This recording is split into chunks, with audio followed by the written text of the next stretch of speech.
There was a time when most people judged sleep by one simple question: how do I feel today? You either woke up rested or clear headed, or you woke up tired, irritable, and dragging yourself through the morning. That internal sense of recovery was the feedback system. On today's episode, we're going to take a look at how people are beginning to use technology as a substitute for that feedback system. I'm Jay, and this is Somnilopod.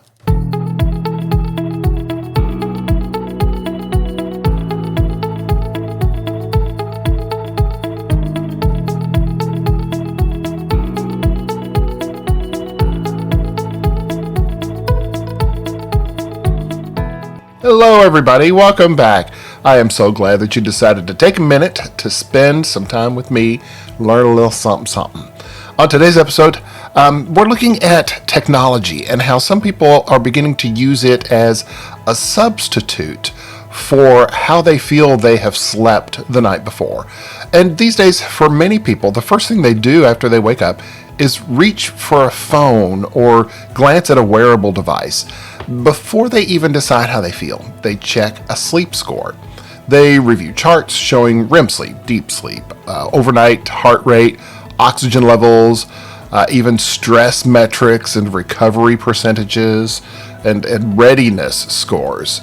And in just a few years, sleep has gone from being something we experienced naturally to something we increasingly measure, analyze, and evaluate. That shift raises an important question. Are we using this technology to reconnect with healthier habits, or are we becoming dependent on technology to tell us whether we slept correctly? I think the answer is probably somewhere in the middle. From one perspective, modern sleep technology has done something incredibly valuable. It has made people finally pay attention to sleep. For decades, sleep was treated almost like a luxury instead of a biological necessity. People proudly bragged about surviving on 4 or 5 hours a night, while exhaustion became normalized in modern culture. Consumer sleep technology helped change that conversation. Millions of people now understand concepts that they've never thought about before. Things like circadian rhythm, sleep consistency, recovery, sleep debt, and the effects of stress on the body. Someone who never realized they were averaging only 5 hours of sleep each night may finally begin to prioritize rest. Another person may notice how alcohol disrupts recovery or how inconsistent bedtimes leave them feeling terrible the next morning. In that sense, technology can become a powerful awareness tool. Awareness often leads to behavior change, and behavior change can genuinely improve health. For many people, wearables and sleep apps serve as a wake-up call. At the same time, there is another side to this story that I think deserves more attention. Some people are no longer using sleep technology simply as information. Instead, they're using it almost like emotional validation. A device tells them whether they should feel rested, anxious, successful, or concerned. Rather than trusting their own experience, they begin trusting the number on a screen. This is where healthy curiosity can slowly turn into an unhealthy dependence. One of the most interesting developments in modern sleep medicine is a phenomenon called orthosomnia. The term is introduced to describe people who become overly obsessed with achieving perfect sleep data. These individuals may spend enormous amounts of time trying to optimize every metric generated by their wearable devices. Ironically, the anxiety created by constantly monitoring sleep can actually make sleep worse, and that's an important irony. Sleep is one of the few biological functions that works best when we stop trying to force it. The harder people attempt to control every aspect of sleep, the more pressure and vigilance they create around bedtime. Instead of naturally winding down, they begin monitoring themselves constantly. They analyze every interruption, every nighttime awakening, every percentage of deep sleep, and every recovery score. Eventually, sleep becomes less about restoration and more about performance. Human beings were never designed to sleep under constant evaluation. Part of the problem is that technology often presents sleep as if it were a perfectly measurable system, when in reality, healthy sleep is naturally variable. Sleep changes across seasons, stress levels, travel, aging, illness, work schedules, emotional states, countless other factors. Some nights are deeper than others. Some nights involve more awakening. Sometimes a person wakes up feeling fantastic despite a mediocre sleep score. Another person may receive an excellent sleep score and still feel exhausted. The body is more complicated than the dashboard of an app. Now, to be fair, consumer sleep technology has improved dramatically over the last decade. Many devices are reasonably useful for estimating broad sleep patterns over time, especially sleep duration, sleep consistency. Some can even alert users to possible concerns involving heart rhythm irregularities or breathing abnormalities that deserve medical attention. And I'm one of those people. I had some heart issues several years ago that were undiagnosed, and my watch was the one that told me about it. And it woke me up overnight to say, hey, you need to be letting your doctor know about this. So this kind of technology is really advanced.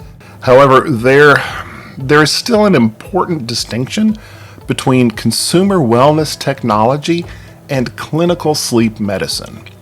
Most wearable devices are not directly measuring sleep in the same way a formal sleep study does.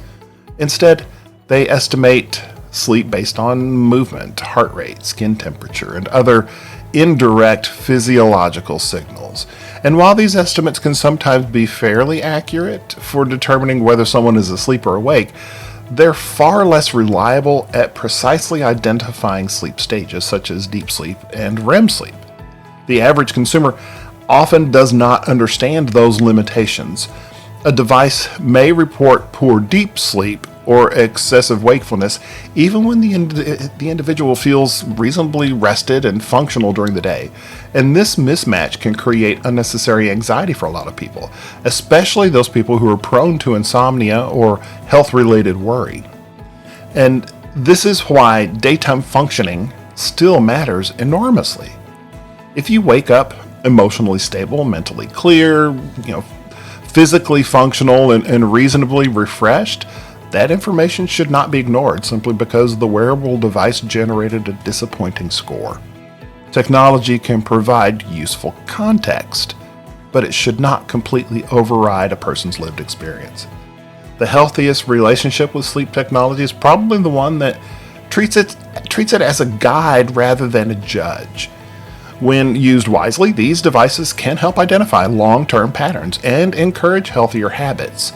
They may help people recognize the impact of late-night caffeine or excessive alcohol or poor scheduling, even chronic stress.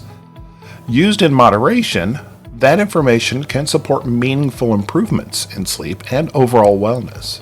Modern wellness culture increasingly encourages people to quantify every aspect of their lives. We track calories, steps, productivity, heart rate, all that fun stuff. Sleep has now joined the growing list of things that people feel pressured to optimize constantly. And for many adults, especially people in midlife who are already juggling a million and one things, this constant monitoring can get exhausting. Instead of helping people reconnect with their bodies, excessive tracking may sometimes pull them even further away from that natural self-awareness. And that may be one of the most important concerns in the entire conversation. Many people no longer ask themselves how they actually feel after a night of sleep. Instead, they ask the device. The authority has shifted from internal awareness to external validation. Yet, healthy sleep has always depended partly on trust. It requires trust in the body's ability to regulate itself, trust in biological rhythms, and trust that perfection is neither realistic nor necessary. Good sleep does not mean every night is flawless. It means the overall pattern supports restoration, emotional balance, cognitive function, and long-term health. The healthiest path forward is probably balance. Technology can absolutely help us reconnect with healthier sleep habits when it increases awareness without increasing fear. It can encourage better routines, early intervention for sleep problems, a deeper appreciation for recovery and rest. But healthy sleep cannot exist entirely inside a graph or a score. At some point, people still need to reconnect with their own experience. And the ultimate goal is not perfect data. The goal is a healthier life. Sleep technology may assist with that process, but it should never replace the human experience itself. Because at the end of the day, no wearable device fully understands your sleep the way your body does when you wake up and simply know you're rested. I hope this has been informative for you. Please let me know. Are you one of those people that uses a device? I have played with them periodically, just with my experience. I always have been a little distrustful of wearable devices and the information they give, but I really do feel that they are a tool rather than the goal. So if you use them correctly and you enjoy yours, let me know. Let me know what devices in particular you're using and what data you get from them that you feel is successful. You can touch base with me at jay@somnillapod.com, or you can reach out to me through Facebook, Instagram, or YouTube. And until we talk again, please remember to make sleep a priority. Thanks so much.